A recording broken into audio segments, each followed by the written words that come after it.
Hey folks, welcome to What's the Word? E-commerce conversations with WordPress developers. Every month I'll be sitting down with a WordPress developer using the BigCommerce for WordPress plugin to talk about everything WordPress and e-commerce. Our guest today is experienced converting and teaching various clients how to level up their e-commerce capabilities using the best of both worlds in BigCommerce and WordPress. He also has experience across many other CMS and e-commerce solutions, and I cannot stress the importance of this enough, has even played against the Harlem Globetrotters. Please welcome Cheyenne Throckmorton. Thanks, Topher. Yeah, I don't know how much getting dunked on by the Harlem Globetrotters contributes to e-commerce, but yes, I've gotten to play the bad guy and have the kids cheer against me. It was Awesome. Quite the experience. You know, just being on the same stage as somebody that cool. Well, it's just cool. I got to play the uncool part, which worked out really well for me. Well, thanks for joining us on this very first installment of What's the Word? Yeah, exciting. I want to get started just finding out about you. Who are you? Where do you live? That sort of thing. Yeah, so I originally grew up out in Montana and then migrated down to Georgia to go to school. And now I'm here in Georgia and just recently moved my family to a small little island off the coast of southern Georgia. You know, the ultimate developer dream for those of us in our age bracket. Excellent. Oh, yeah. Yeah, that's pretty cool. Yeah. How small? Like, is this your private island or you live in a village? I wish it were my private island. No, yeah, it's a small town called St. Simons. It's I don't know, about 1,300 people. I don't know. We moved. Cool. We planned to move here before the pandemic, and then ended up being forced to move in the middle of the pandemic. Oh, I really haven't met anybody. It yeah. turns out, you know, that it's really hard to socialize in a new town. I bet it's in the middle of everything. Yeah, I bet it's normally a tight community, and then nobody can go out. Yeah. They especially don't want to, socialize with people that came from Atlanta. Yeah, bringing all the disease with them. So, but we've been plenty quarantined, and all is good, and we're loving it down here. That's cool. And so a little bit really about me myself. Like I said, I've been coding for, actually I started coding in the 6th grade. They had a small little program in Idaho. For some reason, they taught kids quick basics, so I started way back then. Oh, nice. Figured out how I could put my football cards into, different databases, and it's been a long time coming. Even at one point in high school, I built a street fighting game. I called it Bar Fighter because literally it was just stick figures fighting, and the kids would come over and hit all the keys on the keyboard and then overload the processor, and then we would see which fighter won. That's awesome. And now I help people. I do a lot of stuff on WordPress for clients. I run my own agency, sort of. I sometimes will bring different people in if we need great content writers. I'll bring in content writers or designers. I like to think of it like a cabal of just good experts to help small companies. Yeah. Getting a little into politics and religion here. What's your tech stack? Well, my tech stack is Linux. It's all of them. It depends upon what the client needs and what the job is. I actually force myself to work on both PC and Mac so that I stay ambidextrous or OS dexterous, so that because I just never know what client is going to need. And for a long time, I was only PC, and then if someone was on Mac, I said, "Well, I can't help you," and that was kind of not where I wanted my brand to be, where I want to be able to help whomever, wherever. And then no clients are on Linux, but Linux is obviously very powerful when you start talking about command line interface and everything, especially in the world of WordPress. And I came to WordPress actually via Drupal, and Drupal has some amazing Linux stuff as well. Okay. Yeah, one of my next questions is which came first for you, BigCommerce or WordPress? But it sounds like it was Drupal. Yeah, actually it would have been Drupal. I met Josh Koenig, who is part of Pantheon. I know Josh. And so, Josh is great. And so I met him at a Drupal camp. And so Pantheon supports both Drupal and WordPress. And then I started bringing clients to WordPress. Or actually, clients came to me from WordPress. I wasn't a huge WordPress person originally. I was always part of the Drupal clan. I was like, if you want to build a blog, use WordPress. If you want to build a WordPress, use Drupal. Right. But I think WordPress has grown up a lot. And one of the cool things about WordPress now is that it gives us the ability to scale out so much more when you start talking about some of the, drag and drop capabilities of Elementor. Now a designer can get in there and design what they want without the coder getting in the way. Yep. And in the long term, as we build these communities, we're going to need not just coders doing things. It wasn't that long ago, email marketing, I had to hand code every email that went out in pharma. And now you've got solutions like MailChimp where, the designers can drag and drop and do it without the coder. And now we're getting, a lot better results, a lot more affordable for small to medium-sized companies to be able to do that. And so I think it's kind of the same thing with WordPress.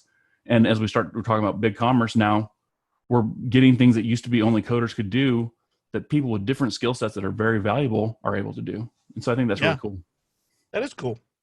So how'd you get to BigCommerce? So I was talking to Pantheon, and I had a client on Magento, and we were struggling with some of the hosting. And I was trying to convince Pantheon they needed to do Magento. They're smart to stay in their lane. And then Allie Hardesty over there at Pantheon mentioned, she said, well, you know about this BigCommerce thing and BigCommerce and WordPress?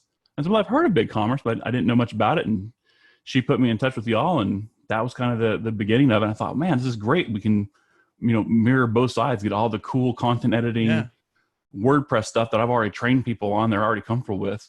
And then let's plug in the backend BigCommerce to help them out. So that's not even that long ago.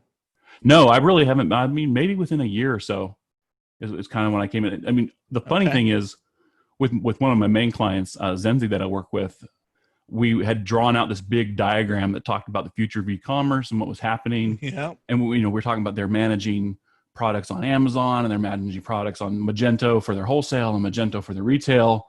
And I started, and I said, no, and then, pretty soon you're going to have Facebook coming, and then Instagram. And I showed the team in the middle, and I had this like big scary face with the tongue coming out. I was like, we're going to burn out our employees having to manage products across like we need something in the middle of this. And I didn't even know. I was trying to remember what we even called it, like an IOMS or some random generic name.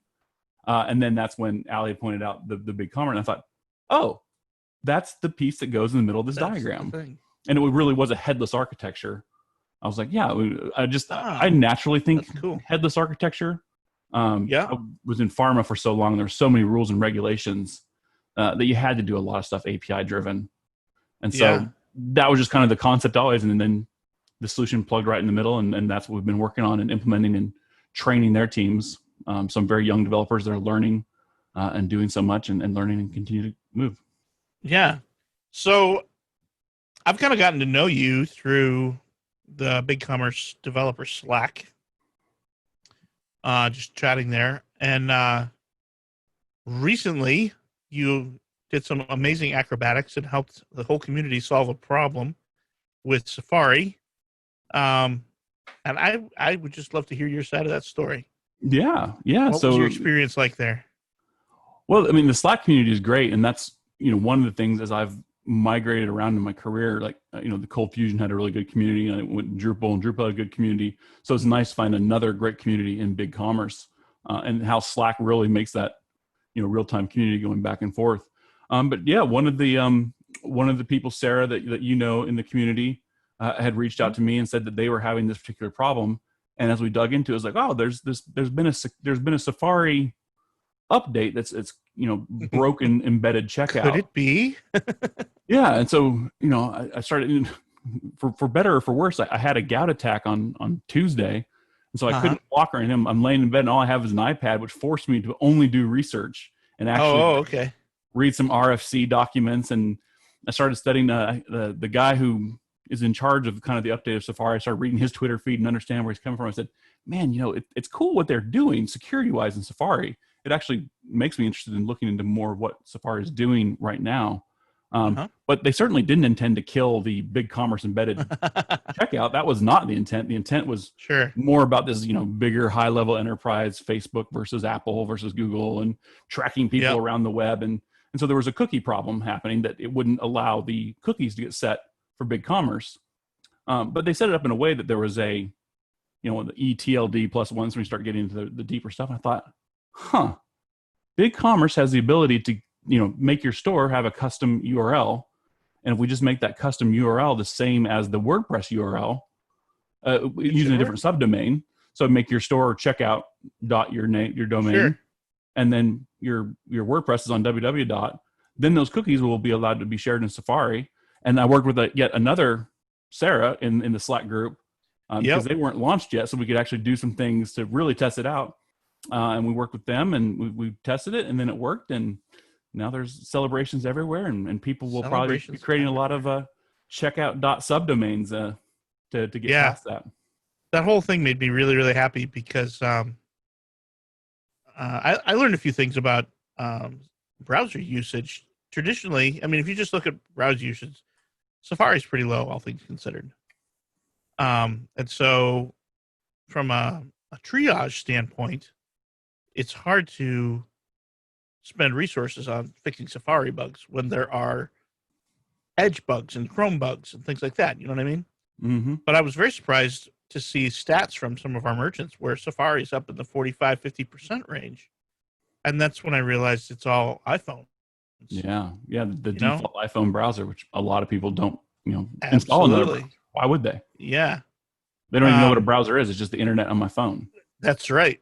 It's the BigCommerce client. So it's pretty significant. They hadn't gone live yet, and they were going to go live without Safari support and lose 45% of their traffic, and that just wasn't acceptable. Yeah, I think they were saying it's like 33% of their entire revenue came from Safari. Yeah, so they couldn't switch. So I really love the way the community came together. I mean, you did a lot of the work, a lot of the research, and figured stuff out, but everybody threw in data. Everybody said, this is where we are. This is where our traffic is. Here are the errors we're getting. And to see the community come together that way was really warmed my heart. Like it takes everybody. And that's why I think, I'm also a Dale Carnegie instructor on the sides on the people side of things. Like I grew up in tech, and it was very much like, technology, introvert, technology will solve everything. And then I had to force myself into figuring out, extroverts have value and people have value. And now with the different communities, it's like, all this tech is built by people. We got to understand the people and get the people to work together. Because like you said, this Safari bug, it's still affecting, several sites out there, and we'll reach out to them and help them understand how to fix it.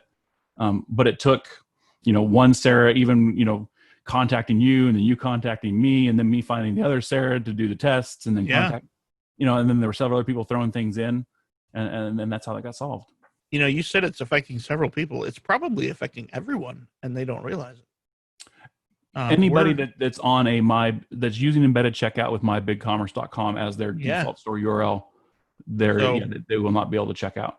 We're already moving pretty aggressively to help people resolve that, and that should make a big change. Perfect. Well, let me know if I can be of help. You've changed the world, man. Well. All right. Well, I want to give a big thanks for being here, sharing your knowledge and wisdom. Is there anything you'd like to plug or share? Get a SoundCloud, something like that? Yeah, I knew that question was coming up, and I've done a horrible job of having things to plug or share. My website is actually like a HTML generated thing off the command line, so it's not even that great. But whoever's listening to this, find me in the Slack channel. Figure out how to get on the BigCommerce WordPress Slack channel. My company name is Massive Reach because I'm 6'11" and I have a massive reach. There you go. So you can find me at massivereach.com. Just don't kill me because it is very old. It needs to be updated at some point. Hang out anywhere on social networks? I'm a big social media proponent, and I've built some social networks in the past, and I love social media. But I find myself so busy days that I don't have as much time to be on social media. But yeah, you can at Cheyenne Jack or at Cheyenne Throck. You're going to find me. All right, most places, not some of the new stuff that the kids are on. I'm not on TikTok or anything, but I would like to be. Just we stay busy. There's so many small businesses doing so many cool things out there. It keeps me very, very busy. Is there video of you with the Globetrotters? There is not. I couldn't even find like a newspaper. Oh no! It was a strange event that it happened somewhere in North Georgia. Like it was such a weird. So I really have no evidence of it, other than in my memory. Just your word. Pretty well. And there are some kids with some sneakers that are signed by me out there. All right. They probably have them on their shelves right now and have no idea. I scribbled a lot so that it wouldn't show that I'm not actually a real basketball player. All right. Well, thanks to all our viewers. I hope you'll join us for the next episode of What's the Word? Yeah, I look forward If to hearing it. Yeah, if you like the video, click the thumbs up right below this video right here.